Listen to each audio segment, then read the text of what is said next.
Are you ready? It's time for Disturbin the Burbs.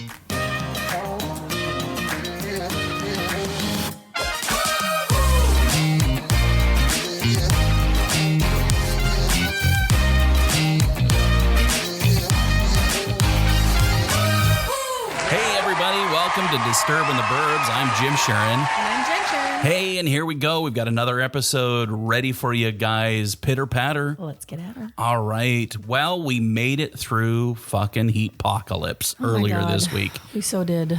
That was barely. just Monday, so we're recording Monday was this. the bad day. Yeah, we're recording this on what? The Thursday. 1st? Yeah, 1st of July. So we live up in the Pacific Northwest in the Seattle area, and it got hot. And we're not used to the heat up here in the Seattle area. What was it, Jen? What did it get to about? In this house, 106, 107. Okay, yeah. Some people saw a little higher, which is craziness. Right. Over in the east side of the state, they were up in the teens, 116, I think I heard. Yeah. Heard down in Portland, they were at 116. Yeah. Some places south of us in Olympia and Tacoma were 112. It was nuts. People aren't prepared for it. We don't have air conditioners. We're precious up here. We don't understand how to handle all that. Right. I grew up with central air, and so being in a house when it's hot and not having that is kind of the death walk of the day. It was a little crazy, but we made it through it. Yeah. So one thing I did find kind of interesting, though, was seeing how it affected the area. I saw, pictures and read news stories of the roads buckling. I saw, photos of vinyl siding on houses and apartments that were kind of all like melting off practically. So it really created a lot of mess around here. So we'll handle the apocalypse well around here. Yep. Oh my gosh. We did try to cool down a little bit by, having this brilliant idea. Let's get in the Explorer. Let's crank the air conditioning. Well, that was a great idea, but we thought let's drive to Dairy Queen and get a Blizzard, right? Along with half the state. Right. And then we get there and there's like a line of 50 cars. I mean, literally, I counted close to 20 and I could have missed some. So that's not a line that most people are going to choose to Right. So we pretty much had to pass on that idea. Yeah. But the air conditioning did reset my mood at least. Right. It cooled us down a little bit, but trying to sleep that night in a house that didn't have any air conditioning was a bit brutal. It was very brutal. All right, folks, are we bitching enough about the heat? Well, I did hear another interesting fact, though. Sure. During this time. Mount Rainier, our tallest mountain. Yes. Or one of the tallest. Lovely, beautiful mountain here in Washington State. They lost like 35 inches 35 of inches of snow. snowpack. Wow. In the last 5 days. So that's just all a lot. due to this heat wave. Right. That's like 3 feet of snow, right? It's really bad. Yeah, man. In other local news, though, our governor just officially reopened the state today, Washington State. So that basically means that there aren't any more restrictions, right? Is that kind of what it means? I understand. Okay, so I have been around a little bit today out to the stores, and I do see people still wearing masks. So there is that, erring on the side of caution sort of thing. But for the most part, I think it's supposed to be restaurants are fully opened. Everything else, all businesses. All the state mandated restrictions. Right. All of that is lifted. So, I suppose that's a reason to celebrate. Oh, totally. I hated those masks. Right. I'm sure we'll keep them in the car. Yep. That's something happy for Jen. No more masking up. Well, no, what I found interesting was that every state, except Hawaii, I believe, as of today, July 1st, every state has reopened. So it's not just here. Oh, okay. Even though not all states have reached 75 or 70% vaccination like we have. Right. So I don't know what they're thinking, but. Yeah. So Hawaii is the only state that has not quite pulled the trigger on that. I kind of get them being cautious, just being an island. Sure. And they don't want that over there at all. I think they've fairly... they locked down so early. Yeah, they locked down. If you were traveling to Hawaii, you had to quarantine for a couple of weeks, I believe. They were very, very strict about it. So they might have avoided a lot of the COVID pandemic. So are you ready for the pop culture grab bag? Let's do it. I'm excited about this. Okay. Well, the first thing I wanted to talk to you about today is the actual travesty that happened in the justice system yesterday. And I basically want to talk about it because I know you're going to have a shit reaction. So basically, the first thing I grabbed out of the pop culture grab bag is going to piss is me a off. shitstorm. Okay. So here it goes. Okay. Just yesterday, Bill fucking Cosby. Oh, Bill fucking Cosby. Was released from prison after serving 2 years out of his 10-year sentence. Now, I don't know. It might have been 2, might have been 3 years. I know that as he was going through all of his court proceedings and everything like that, he was in jail. And so that was, counted to it. I just want somebody to vigilante him. I don't quite understand it. Here was America's favorite dad and Quaalude distributor. He's not going to spend another day in jail. Who did he pay? I don't know. He was able to walk on some sort of technicality in the court system. And one thing that I found interesting when I was reading about this was he was never repentant in jail. He held to the notion that he was innocent of, all these 60 women, I believe, that came forward and accused him of 60 variances of either rape or sexual misconduct. Right. 60 women are lying. Drugging, because I guess what he would do is he would give these women that he was going out with or seeing on the side or, lured up to his hotel room or whatnot, he would give them Quaaludes, and Quaaludes kind of really take away any sexual inhibitions that you may have. So he knew exactly what he was giving them. Yeah. And then he would take advantage of the situation. Right. Sometimes he would mix that with alcohol. And the crazy thing is he admitted this in court. He clearly admitted that he would give Quaaludes to these partners, but that it was all consensual. Mm-hmm. And so I found that just shocking. Reprehensible. Interesting. I don't have much respect for those that are coming out in support of Bill Cosby. I know that Felicia Rashad has come out and just like, yes, thank God that he's out of jail, blah, blah, blah, blah, blah. And so she's really kind of looking the other way, that it's a technicality. They didn't overturn anything, right?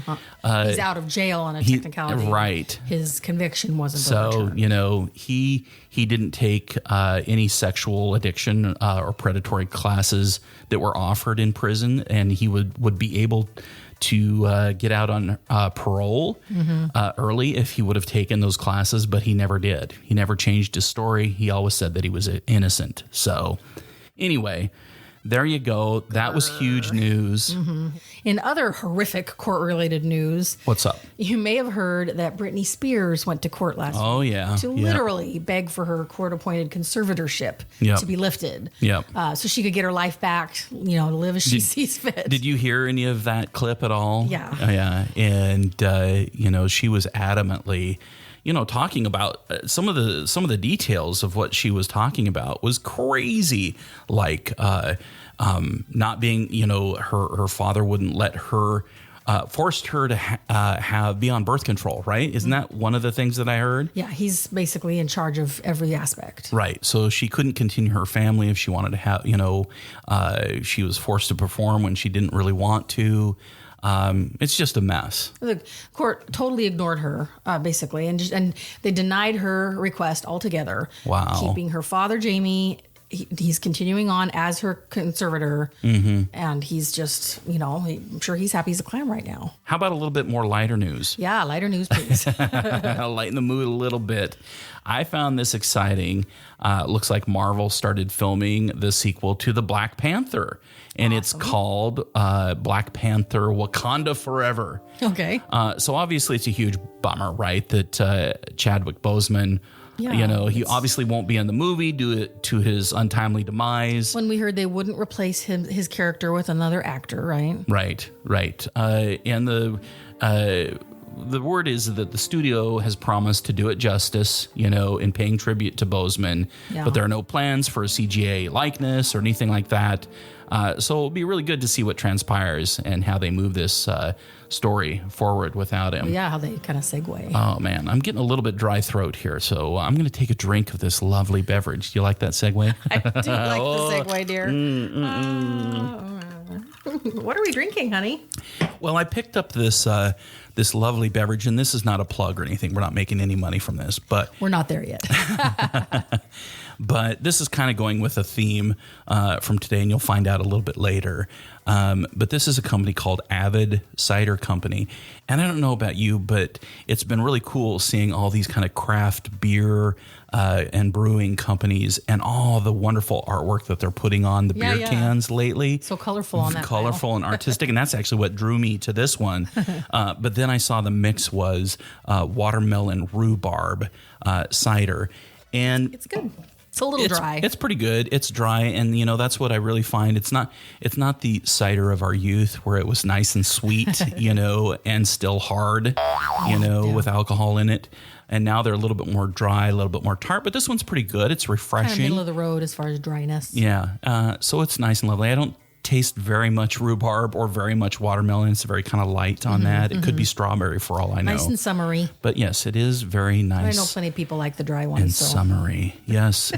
Well, I have a bit of fun news. Okay. You know that I'm such a big fan of Schitt's Creek. Yes. A diehard fan. You even have Funko Pops of the characters. I do. I love that show. You missed out, honey. I know I did. And maybe we should end up watching it and binging it this summer. Yes, I've been waiting for you to say that. I kind of regret not watching it. Excellent. We'll do that. All right. Anyway, moving on though. I just found out there's a company making Schitt's Creek inspired hard seltzers. Yeah. It's Washington based. Yes. It's a brewery called Hop Capital Brewing based in Yakima. Okay. So it's about 2 hours away from us. Yeah. Okay. They've released 2 spiked seltzers inspired by David and Moira Rose. Oh, okay. So which ones are David and Moira? David is, I would say, the main character, the son. Okay. And Moira is his mom. Right. And like this, they're made with fruit puree. Oh, okay. So yeah, not your typical they're seltzer. They're sweet, yeah. So they might be a seltzer that I would actually like. I definitely want to try them. Right. The first one is called Sunrise Bebe. And is there any significance to that? I don't know about sunrise, but bebe is definitely a term that Moira would use to talk about her children. Okay. Anyway, that one is a combination of pineapple, guava, blood orange, and marshmallow. Oh, marshmallow? I know. Does that interest you at all? Totally. Okay. It's just going to be sweet, that's all. All right. And the other one is You're Triply the Best. And real quick, it's thrice fruited. So 3 different fruits: strawberry, raspberry, blueberry, and marshmallow. And again with the marshmallow. Yeah. Okay. But the name You're Triply the Best is a play on You're Simply the Best, which is the song that David You're simply the best. Is that the one? Yeah. Okay. That's the one that his guy. Why am His I forgetting character? his name? No, his boyfriend. Okay. I'm you're such a huge fan, aren't you? I'm so sad because he's like my favorite character. All right. Well, let's not ramble on about this one. So it's his boyfriend. Sang the song to him. Okay. Yeah. All right. Anyway, the labels feature illustrations of David and Moira rocking their signature black and white looks because they always were so fashionable. Okay. So I would go on a road trip to find this stuff. Okay. Well, I guess we're gonna be heading out to Yakima here. We can't find them around here. Though. Yeah, we'll have to get some good music or something like that to play along the way. I know what we can play. How you like that segue? Yeah. Let's play Lake Street Dive's new album. Oh yes, we love this band. They've got a new album out called Obviously. Right. And could I get you to play a quick clip of that one song that we liked? Oh, sure. It's Hypotheticals. Yeah, so they've got the new album out. This is their first release off of that album. It's called Hypotheticals. Here we go. I've been playing out a lot of hypotheticals in my mind. I've been writing your name down next to mine. Been imagining all the things you and I could do. I've seen all the possibilities. No, don't fade out. Play more. Well, I think to keep copyright infringements to a minimum, I think we better keep that to 15 seconds. All right, fine. But that's a good song, isn't Yeah, it? Doesn't it have a great groove to it? Good groove. That's the right word. Yeah, it's a lot of fun, very funky, and it kind of fits within that genre that we love. We love funk music. We really do. And things that you can kind of shake your booty to. And I'd really love to see these guys in concert. And I looked when I saw that they had a new album out, and I saw that they were going to be on the road later this summer, and they're actually playing Chateau Ste. Michelle, which is very close to us. They have a great amphitheater at the winery. But I heard just recently that they were sold out. Oh, of course. But the tickets were anywhere from like $88 on up to $300, depending on where you were sitting. So I was kind of like, I think we're going to pass on that one. Maybe next time. But folks, if you like that song, get out to whatever platform you like listening to music on. We often use Spotify, so check out Lake Street Dive's new album called Obviously. And hope you enjoy that. So what else have we got going on? I think 4th of July is coming up this weekend, right? Yes. Yeah, celebrating America's 245 years of independence from those fucking unsufferable Brits. We're such ungrateful colonists. Right. And what better way to celebrate than having a backyard cookout? It's a classic. Right? Are you interested in hearing about the top 10 foods for 4th of July cookouts? Yeah, totally. Okay, well, why don't you take this out? Okay, let me look at this. All right. Okay, so let's go backwards from number 10. Right, and this was a highly scientific survey. I'm sure it was. Facilitated by USA Today. Okay. So go ahead and somewhat newsworthy. Take it away. All right, number 10, coleslaw takes the Oh my God, your favorite. Well, I'm glad it's number 10 anyway. Not a fan. Do you agree with that? No? Okay. I mean, if it has to be on the list, I'm glad it's at number 10. Sure. All right. Number 9, corn on the cob. Sure, I love good corn on the cob. Yeah. Mm-hmm. Number 8, baked beans. I love me some baked beans. I love this one. That's the food that just keeps on giving all night long. Can this one be number 11? Number 7 is ribs. You know, those are quite popular. Yeah, ribs are good when done right. I don't have to have anything on this list. Well, maybe the corn on the cob. Number 6, cupcakes. Now, see, that's what I find interesting. Out of all this, ribs, baked beans, corn on the cob, and other things, cupcakes ranks up there nice. Cupcakes on a barbecue. Well, hey, for a 4th of July cookout, there better well goddamn be cupcakes. I guess so, because it's number 6. Right. Number 5, watermelon, which makes complete and total sense. Yep. And number 4, potato salad. Yep. I mean, these are all must-haves. I like a good potato salad, but I noticed one thing that's missing on this, which is one of your favorites, and that's mac salad. Yeah, macaroni salad is my classic. And let's put that in place of the baked beans. Okay, well, you can do that if you like. This is just people that were polled. These are the top things. I know. Right? The mac salad's a classic in my family, and therefore yours. Yep.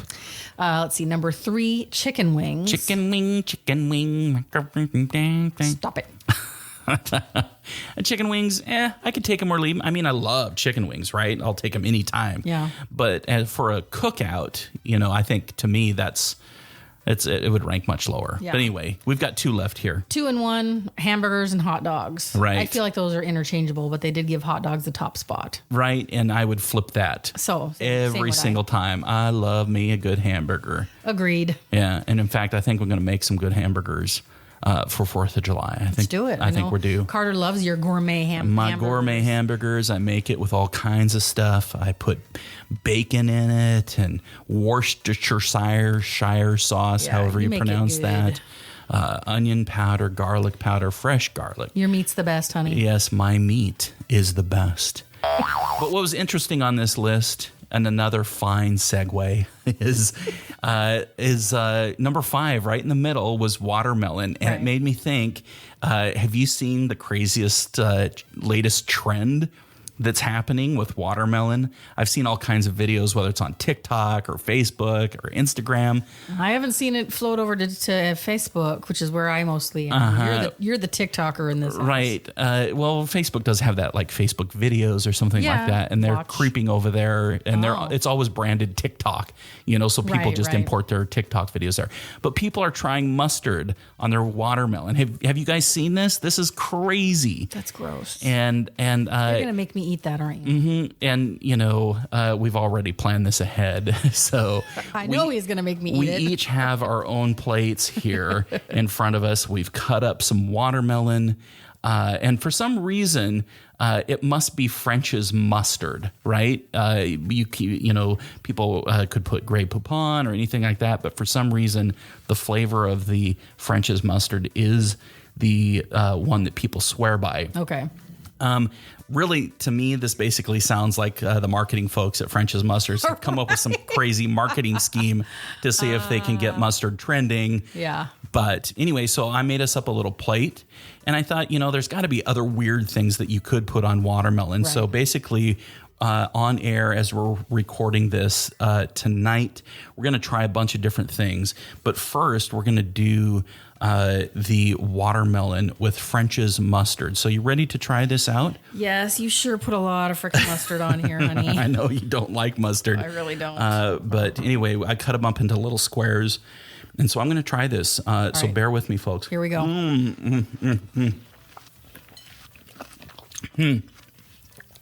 do you think? It's not as hideous as I thought it would be. And I'm not a fan of mustard. Well, I love mustard, but I'm not a fan of it on my watermelon. I'm actually going to eat my second piece. What do you think about that? Are you really? Uh-huh. Okay, so you're pro mustard and watermelon. Huh. You like that? I mean, I wouldn't go after it or anything, but that wasn't evil. I thought it was going to be pure evil. Okay. Well, folks, I've got other things here that we're going to try. So next on the list, let's try the one with the feta cheese. Okay. So I we got anticipate this being lovely. Feta cheese and watermelon. Ready? Here, we're going to take a bite. I don't love it. It's kind of just so-so. Now, I can get the little hint of feta in the aftertaste.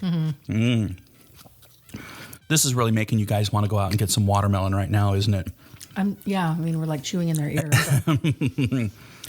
So pause the episode, hop in your car, go to your local grocery store, get some watermelon, come back, and try this with us.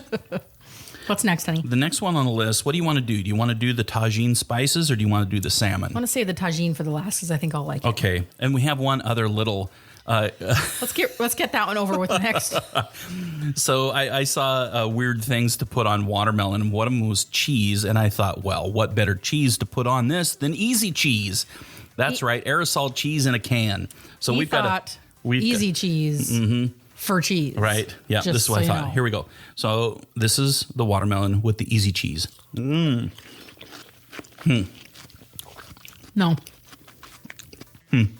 It's all right. Yep, not digging that one. I wouldn't eat it. I wouldn't eat that. All right.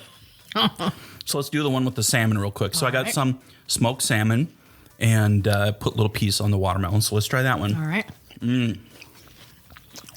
No. No, not digging that one either. No. That's the worst one. That's actually What the hell? That's almost vomit inducing. Oh, let's move. Oh, I'm going to drink. I can't swallow it. I'm not chewing on it and I can't swallow it. You did this to me. Oh, I did not expect that to be the worst one. Teddy is sitting next to me wondering what the hell's going on. He's like, Dad. Yeah, Okay. I need to wash that one down. Hold on a second, folks. Here we go. Oh my gosh, that was terrible. So, folks, do not put smoked salmon on watermelon. Stop talking about it. All right, so let's finish this up with one of your personal favorite spices. Tagine is the spices that I use in my michelada drinks. Right. You know, it's just like a spice shake. It's red, and it's actually quite popular to be used on fruit. So check it out. Okay, so here we go. Yes. And I love good spicy spices. Here we go. Okay. Tangy. It's tangy. Has a little bit of a bile finish to it. Nice. There's, I think one of the things in the spice mix is like lime, lime powder or something. Yep. So what was your favorite out of all of that? None of them? No, I mean, I'm not going to go back after any of them. Right. I don't even want the tagine one. But just, you know. I like salt on watermelon. What was your least worst one? The fucking mustard. You love the mustard one? I didn't say love. Well, I said, what's your least The least foul one? dislike. No, Right. what? Yeah. Mustard. Okay. Well, I didn't. Least dislike does not love. Well, I like the feta. Okay. For me, my favorite out of the ones that I didn't like, which were all of them, was the I dislike that one the least. Right. Right. The Thanks feta for putting us through that, honey. one. And we did this for science so that you don't have to. Right.